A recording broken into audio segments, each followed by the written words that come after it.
Good morning, student. Today we are going to discuss about the topic food poisoning and rancidity. हालांकि एक दूसरे से interrelated topic है. Firstly we will discuss about the food poisoning. What is food poisoning? बहुत ही simple terms हैं और हम अपनी डेली लाइफ में बहुत बार सुन भी चुके हैं. Definition is disease caused by microorganisms present in our food. बीमारियां हो जाना किन की वजह से? माइक्रो ऑर्गेनिजम्स की वजह से, जो कि हमारे खाने में ऑलरेडी प्रेजेंट होते हैं. देखो क्या होता है, हमें बहुत बार सचेत किया जाता है, अलर्ट किया जाता है कि हमें ढका हुआ खाना खाना चाहिए. तो ढके हुए खाने से एक्चुअल में हमें क्या मिलता है? जो माइक्रो ऑर्गेनिज्म है. ऑर्गेनिज्म क्या होते हैं? स्मॉल ऑर्गेनिजम्स होते हैं जो sometimes they are helpful, sometimes they are harmful. तो ये माइक्रो इसलिए कहलाते हैं क्योंकि हम इन्हें अपनी नेकदाई से नहीं देख सकते, इसे हम केवल माइक्रोस्कोप की मदद से देख सकते हैं. तो माइक्रो ऑर्गेनिजम्स, जैसे कि आप पढ़ चुके हैं इनके फैमिलीज के बारे में, बैक्टीरिया हैं, वायरस हैं, प्रोटोजोअन्स हैं, ये सब क्या करते हैं? हमारे फूड में प्रेजेंट होते हैं. और जब हम खाने को कंज्यूम करते हैं तो अलॉन्ग विद द फूड ये हमारी बॉडी के अंदर इंट्रोड्यूस हो जाते हैं. और बॉडी के अंदर जाने की वजह से ये हमारी बॉडी में अलग अलग तरीके का पेन या फिर कोई ऐसा वॉमिटिंग जैसा फील होना, या किसी भी तरीके की ये हमारे को डिजीज कॉज कर सकते हैं. समटाइम्स ये इतना ज़्यादा टॉक्सिक हो जाता है कि डेथ भी हो जाती है फूड पॉइजनिंग की वजह से. या आप इसकी डेफिनेशन इस तरह से लिख सकते हैं, due to the presence of toxic substance. अब टॉक्सिक सब्सटेंसेस क्या होता है? जहरीला पदार्थ. टॉक्सिक सब्सटेंसेस वो जहरीला पदार्थ है जो हमारे खाने के जरिए हमारी बॉडी में इंट्रोड्यूस हो रहा है. इन फूड फॉर्म्ड बाय द, कैसे बनता है ये toxic substance? Formed by the action of micro organisms is called food poisoning. बीमारियां पैदा भी हो सकती हैं. जरूरी नहीं है माइक्रो ऑर्गेनिज्म अगर आपके खाने से बॉडी के अंदर इंट्रोड्यूस हुए हैं तो वो आपको नुकसान ही पहुंचाएंगे. कई बार ऐसा होता है कि वो टॉक्सिक सब्सटेंस या गैसेस प्रोड्यूस कर देते हैं जो हमारी बॉडी डाइजेस्ट नहीं कर पाती है, जिसके वजह हमें बीमारियां होनी शुरू हो जाती हैं. अब हमें कैसे पता चले कि हमें फूड पॉइजनिंग हो गई है? तो इसके कुछ सिम्टम्स होते हैं जिनको लेकर जब भी हम अपने एडवाइज़र के पास या डॉक्टर के पास जाते हैं तो हमें प्रेस्क्राइब करते हैं मेडिसिन. फर्स्ट ऑफ ऑल जो हमारे सिम्टम्स हैं, सिम्टम्स वो लक्षण होते हैं जो आपको शुरुआती दिन में नज़र आते हैं आपके शरीर में. सबसे पहले क्या है? वॉमिटिंग. वॉमिटिंग आना, वॉमिटिंग मतलब उल्टी आना. उल्टी ना भी आए तो गिडी फील होना. गिडी फील होना मतलब ऐसा महसूस होना कि हमें उल्टी आ रही है लेकिन आती नहीं है एक्चुअल में. डायरिया. डायरिया क्या है? Loose motion. अगर आपको बहुत ज़्यादा लूज मोशन हो गया है तो वाटरी स्टूल आता है, यानी जब आप फ्रेश होने जाते हैं तो उसमें बहुत ज़्यादा पानी की मात्रा होती है, वाटरी स्टूल होता है. इसकी वजह से बॉडी डिहाइड्रेट हो जाती है, यानी हमारी बॉडी में पानी की मात्रा कम हो जाती है, जिसके लिए डॉक्टर क्या प्रेस्क्राइब करते हैं? ORS. और ORS क्या होता है? Oral rehydration solution. यानी जो आपकी बॉडी डिहाइड्रेट हो गई है उसको वापस हम ORS का पानी या नमक चीनी का गुनगुने पानी में पिलाते हैं, जिसकी वजह से हमारे बॉडी में पानी की मात्रा वापस रीगेन हो जाती है. थर्ड जो आपको सिम्टम्स, जो मोस्ट कॉमन सिम्टम्स है वो महसूस होगा पेन इन स्टमक और एब्डोमेन. एब्डोमिनल कैविटी पेट को ही कहते हैं. वो डिपेंड करता है कि एब्डोमिनल कैविटी आपकी अपर है, लोअर है, या आगे की है या पीछे की है. नॉर्मली हम इसे भाषा में स्टमक एक या पेन इन स्टमक भी कहते हैं. Fourth is headache. Sometimes food poisoning में बहुत ज़्यादा गैसेस बन जाती हैं. गैसेस बनने की वजह से सिर दर्द होना बहुत ही कॉमन थिंग है. बुखार, फीवर होना. अगर आपको इनमें से कोई भी सिम्टम्स होते हैं तो इसका मतलब आपको कहीं ना कहीं बॉडी में फूड पॉइजनिंग हो सकती है. कुछ आपने ऐसा खाया जिसमें मसालों की मात्रा ज़्यादा हो, वो बहुत ज़्यादा फ्राइड हो, या फिर वो आपकी बॉडी को डाइजेस्ट नहीं, मतलब आपकी बॉडी उसको डाइजेस्ट नहीं कर पा रही है, तो ये फूड पॉइजनिंग होने के कारण क्या है? ज़्यादा हो जाते हैं. नेक्स्ट इज फूड पॉइजनिंग कैसे होती है, उसका हम एक एग्जाम्पल पढ़ेंगे अपनी डेली लाइफ में. जब भी कोई हम खट्टे फ्रूट्स को, सिट्रस फ्रूट्स वो फ्रूट्स होते हैं जिनके अंदर सिट्रिक एसिड प्रेजेंट होती है. अब सिट्रिक एसिड किनके अंदर प्रेजेंट होते हैं? जितने भी खट्टे फ्रूट्स होते हैं, जैसे कि ग्रेप्स हो गए, लेमन हो गया, ऑरेंजेस एक्सेट्रा. तो ये ऐसे सिट्रस फ्रूट कहलाते हैं जिनमें सिट्रिक एसिड प्रेजेंट होता है, खटास प्रेजेंट होती है, जो हमारी इम्यूनिटी को बढ़ाती है. अब आज के केस में आप क्या पढ़ रहे हैं? कोरोना के बारे में पढ़ रहे हैं.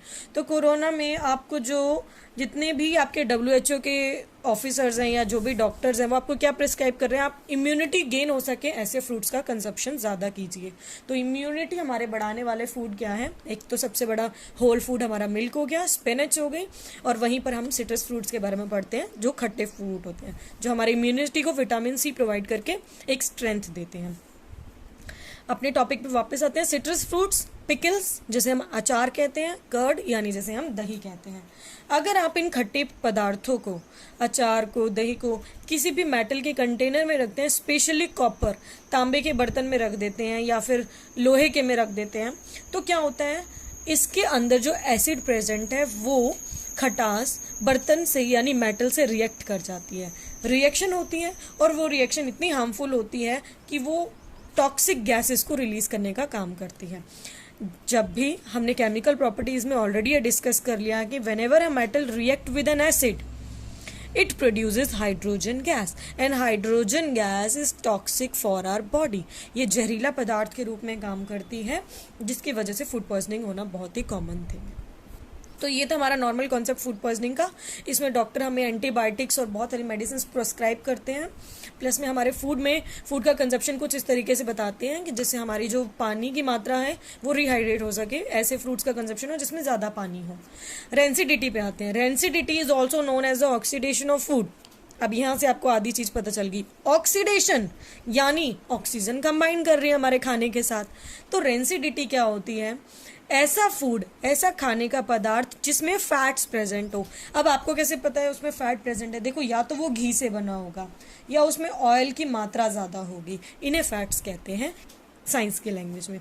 Whenever a food containing fats reacts with oxygen, जब भी वो ऑक्सीजन से कंबाइन करेगी तो क्या होगा, खट्टी स्मेल प्रोड्यूस करेगी, फॉल स्मेल, गंदी स्मेल आना, बुरी स्मेल आना, आपको अच्छी नहीं लग रही, पंजेंसी है स्मेल में, पंजेंट स्मेल है जैसे गैस सिलेंडर की होती है, तो वो रेंसिडिटी का एक कारण हो सकती है। चेंज इन कलर, हो सकता है कलर ही बदल जाए आपके सब्सटेंस का, टेक्सचर, उसका जो बाहरी जो परत थी उसका टेक्सचर ही बिल्कुल चेंज हो जाए। Creates food poisoning, ultimately rancidity food poisoning create करती है। तो सेम सिम्टम्स वापस फिर से वही आएंगे, फीवर होना, वॉमिटिंग होना, गिडी फील करना, डायरिया होना, स्टमक एक होना, सॉरी। और अब यहाँ पर देखो ऑक्सीडेशन ऑफ फूड से हमें क्या समझ में आ रहा है, डेली लाइफ में लेकर चलते हैं। दूध, अगर आप लंबे समय तक मिल्क को बाहर छोड़ देते हैं, फ्रिज में रखना भूल जाते हैं, तो क्या होगा, उसमें से खट्टी स्मेल आनी शुरू हो जाएगी। तो वो भी किसका कारण है, रेंसिडिटी का। तो it means milk becomes rancid, क्या हो गया है, सड़ गया है, रेंसिड हो गया है। गुथा हुआ आटा, गुथे हुए आटे को आप लंबे समय तक छोड़ देते हैं तो वो भी खट्टी स्मेल प्रोड्यूस करता है। या आपने कोई घी तेल में कोई सब्जी बनाई हुई है, वो लंबे समय से आप बाहर रख गए हैं, फ्रिज में रखना भूल गए हैं, उनमें खट्टी स्मेल आ गई, तो वो भी क्या है, रेंसिडिटी ही है। टू अवॉइड, अब आप कैसे रेंसिडिटी को अवॉइड कर सकते हैं। आप नहीं चाहते आपका फूड रेंसिड हो, खराब हो, क्योंकि वो अल्टीमेटली फूड पॉइजनिंग उसका कारण बन जाएगा। तो अवॉइड करने के लिए सबसे पहला काम, रेफ्रिजरेट योर फूड। अगर आप कोई प्रिजर्वेटिव फूड का इस्तेमाल कर रहे हैं, अगर प्रिजर्वेटिव देखो पैकेट फूड होते हैं, जैसे मिल्क पैकेट हो गया या बटर हो गया, जैम बॉटल्स हो गई, सॉसेज हो गई, तो इसके लिए आप उनको रेफ्रिजरेट करें, फ्रिज में रखें। व्हीट डो मतलब गुथा हुआ आटा, मिल्क, इनको आप फ्रिज में रखें उबालने के बाद। वैसे भी हम पॉस्चराइज्ड मिल्क यूज़ करते हैं, तो उसको उबालने के बाद ठंडा करना एक कॉमन प्रोसेस है। Second, air tight container. अब देखो हम बिस्किट्स, नमकीन को अगर लंबे समय तक खुला छोड़ दें तो हवा से या ऑक्सीजन के कांटेक्ट में आने की वजह से वो सिल जाते हैं, नमी पकड़ लेते हैं। तो उस नमी को रोकने के लिए हम उसे एयर टाइट कंटेनर्स में पैक करते हैं।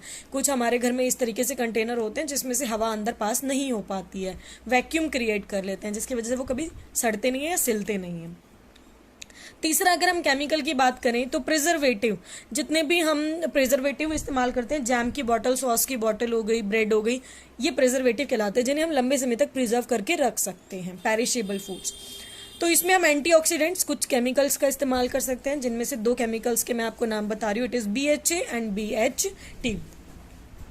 इसका नाम, इसकी फुल फॉर्म अगर आप पढ़ें तो इसकी फुल फॉर्म है ब्यूटाइलेटेड हाइड्रोक्सी एनिसॉल, जबकि इसकी है ब्यूटाइलेटेड हाइड्रोक्सी टॉलुएन। ठीक है, आप केवल इनके नाम पढ़ेंगे direct, BHA and BHT, no need to do the full forms.